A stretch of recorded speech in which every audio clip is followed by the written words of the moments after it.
Hello everyone, I'm Reena Augustine and welcome to Community Impact. My guest today is Carmichael from Fresh Food Promotions. Hello Carmel. Hi Reena, thank you for having me. Thank you for actually accepting to come today and share your amazing story.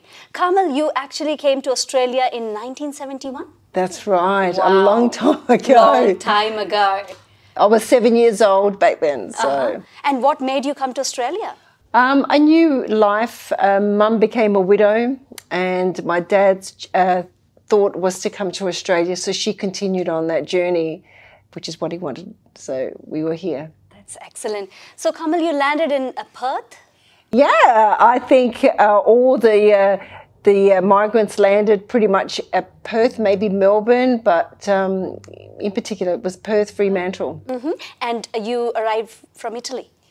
Yes, from Calabria, which is Reggio Calabria, a little tiny town, Sinopoli, which is a countryside. So there is an Italian community right in Perth, if I'm not wrong? Oh, look, we've got lots of family that I don't even know about in Perth, yeah. Yeah, and Italians have actually given a lot to this country, right? Yes, and what was your contribution to the community and Oh, look, I think the in the early 70s and even before that, everyone came to Australia for a better life, and with them they brought lots of different skills.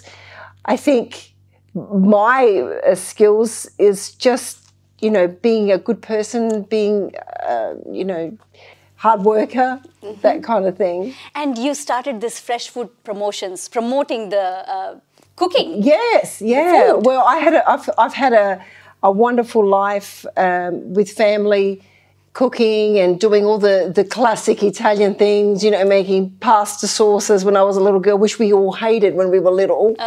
But as you get older, you start to really cherish your heritage. Yeah. So how was it growing up? So you only with your mum looking after you and your sister? Yeah, we were three of us, three girls. We had our own house. Mum worked really hard. The work here in Australia, though, was very different to what she was doing in Italy. They were olive pickers because the south of Italy is predominantly an oil-making place. Lots of beautiful olive trees, and the whole family was picking olives. That's what women did. So the work was very hard. So when she came here, working in St Andrew Hospital in South Australia, it was amazing. She thought she used to kiss the wall every day when she used to go to work. That's amazing. She was thankful to be here. Absolutely. So do you think that Australia gave you a lot of opportunities, Carmel? Yes, absolutely. 100%. We were very, thankful that we were here. It was my dad's dream to come here. Like I mentioned, he passed away before we could come here.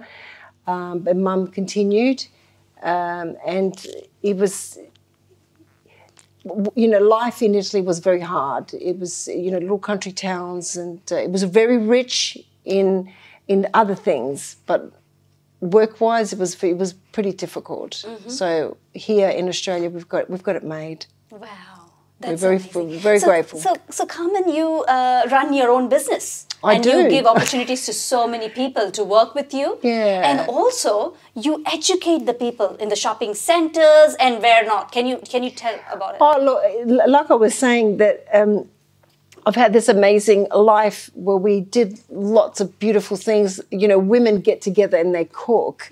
And I just wanted to, empower other people to that kind of life that I grew up with. I take it for granted. And, I just wanted to share my journey with other people and teach them how to cook, teach all about family, getting together. And I was fortunate enough to join two things that I do pretty good. One is talk and one is cook.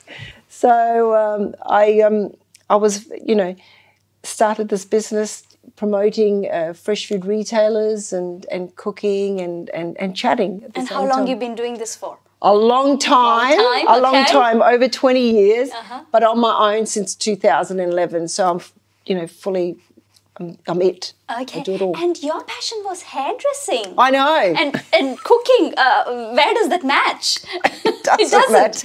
It doesn't match. But I always loved hairdressing. From a very young age, I was forever doing someone's hair. You know, way back when I was a kid, I used to sit on my dad's shoulders and comb his hair. You know, he'd let me do that. And then, you know, neighbours, whoever allowed me to do their hair. But I found that I had a skill that was talking, much to the detriment of my school teachers. I used to talk too much. Okay. And I got into lots of trouble. But that was a skill that I had. But I was genuine. So when I did do, you know, hairdressing, I was actually a receptionist. Wow. And I was at the front, representing the company that I was working for. So talking. Yeah, talking. Absolutely. Wow, that's great. So Carmel, talking about the food, the flavors, you do educate people about Italian food, and recently you're going to do some Indian food, which definitely in your journey you might have done many times. But tell me about what exactly do you know about Indian food? Well, I've had to do a little bit of research. I mean, we all love Indian food. Let's you know, be real about that. And we're going to be. I found out a couple of things about the masala tins and how they get handed over to the girls predominantly. Wow. I know, I found that out. That's tradition. And I know, and we're doing something up with the Santoshi Spice Market, and we're going to be showing, you know, your average person like myself, what you guys know is that you have these tins with all the key ingredients in there at the ready to do anything. That's right. Can we put in everything? You have it all there ready to go. Yeah. And so with that variety, we even know what doesn't go in that and what does. Exactly. It's like automatic. Exactly. Growing up, watching. And you were taught, just like, you know, there's not much difference between our cultures, whether it's, you know, Chinese, Vietnamese, Japanese, you know, Indian. We all have family is the key, the core. Correct. Yes. So we were taught in the Italian household, the girls predominantly again, about cooking and that it's important to feed your family. So that's the core of what I'm doing right now. It's very, very important that, you know, we teach young women, young men. I've got 3 boys, so I've taught them how to cook. They're even better than me. Wow. Pretty much a lot better than me. But you know, it's all about the Indian side of things that we're going to be doing. We're going to be doing just that. It's showing the core things on how to cook and bring family together. So no matter what culture, that's at the bottom line. That's great. That's great. The Was the 70s predominantly male? Pretty much. And it goes right back to our schooling, so to speak. You know, girls were kind of pigeonholed with our education into 2 areas: typing and I've forgotten the word or the other one. Cooking? We're cooking, Shorthand. Shorthand, yes. Yeah, I mean, I know how to write shorthand, not very well anymore. But that's the 2 areas. So we were either going to be receptionists or we were going to, you know, work in an office or things like that. So typing, that's called shorthand, and cooking. Well, typing and shorthand, you actually, while you were talking, I'd write in. Oh, geez, I know. like a PA, personal assistant. That's right. Oh, wow. That's right. Okay. So they're the 2 areas that we were kind of steered in, because at the end of the day, we were supposed to get married and stay home and have kids, and that's it. Yes. But I always had a bit of a career mind. I wanted that. I wanted children. I wanted a family, but I also wanted a bit of a career. Wow, that's amazing. And hairdressing was one of them to begin with. Yes. How long you were in there? Oh, for about 7 years, I think. Was it male-dominated there, or? Oh, not so much. You know, we were starting to get into the 80s. Yeah. Things were starting to ease a lot. But when I was a young girl, it was pretty much a man's world. Yeah. Wow. Pretty much. How did you overcome those all situations? How are you now and so different? And I think you learn you know, back then you learn quick, smart at that very early age that you got to work with them, with the men, you know, and you know, just stand your own ground, but be respectful. And I think I always went back to being respectful, no matter which sex it was. So, you know, if they were the boss, whether it was a male or female, I just respected them and it was loyal. That's a big thing in our culture, isn't it? Yes. It's a cultural thing. Yes, pretty much. Yeah. You know, you don't disrespect an elder, ever. Right. Ever. Fantastic. Ladies and gentlemen, we'll be right back.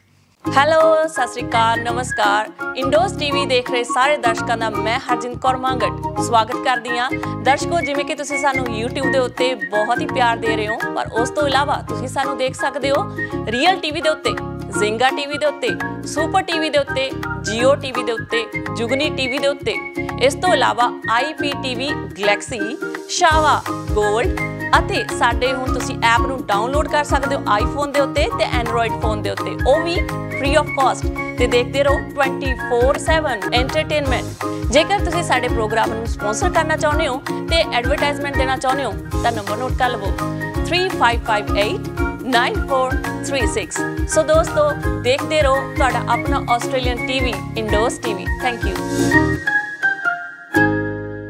Welcome back. I'm Reena Augustine and you're watching Community Impact. My guest is Carmel here. Hello, Carmel. Thank you, Reena. Carmel, the COVID must have affected your work. Oh, yes. Because you're a person who goes out about talking, promoting. Yes. What impact it has? Oh, look, it's had a major impact. And I do this job because I love it. I love it. It's who I am. And it was very challenging to be at home. At first, the first, you know, month, 1 and 2, it was a good break for me but then after that, I was going stir crazy, you know, ripping at things in the garden, cleaning, all of that stuff. But I needed to get back. Because I felt that I was disadvantaged so heavily. And I had my first work back on last Saturday and it was amazing, absolutely amazing. You missed it. Oh, I missed it terribly because it's who I am. That's right. Yeah. And it has affected so many people in the mental health. Yes. It was very important to stay focused and to stay positive through all of this. And it's quite challenging because they're all the things I used to say to everyone, be positive, stay positive. And I had to really center myself and focus on that. And when we did it, you know, we're just going back. We're following the regulations. That's the only thing you can do is follow what you're told to do. Do it. Do it. That's right. Do it. And we have done very well so far. Yes, so far. We're doing really well. Fantastic. Carmel, the last question I want to ask you is, what is the message that you would like to give the girls or the youngsters in general? Yes. What is it that you would say?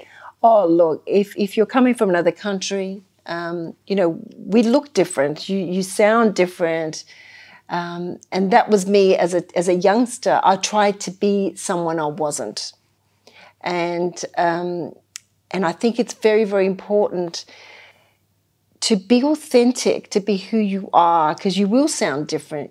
You know, your skin might be different color, your hair might be different, your stature might be different, and it's very, very important to, you know, focus on what is true to you, and that is family. Family is very important, and you will soon realise that as you get older, that it all comes back down to family. They're the cornerstone of everything. So be authentic. Consider yourself to be a very important person in this world. The way you look and the way you act is very, very important, and you are a big part of this world that we live in here in Australia. We're so multicultural, and you're very, very important. So be authentic. Be authentic. Thank you so much. Thank you very much for joining us. Thank you very much for having me as well. Ladies and gentlemen, thank you for joining us. We will be with you next week with a new guest.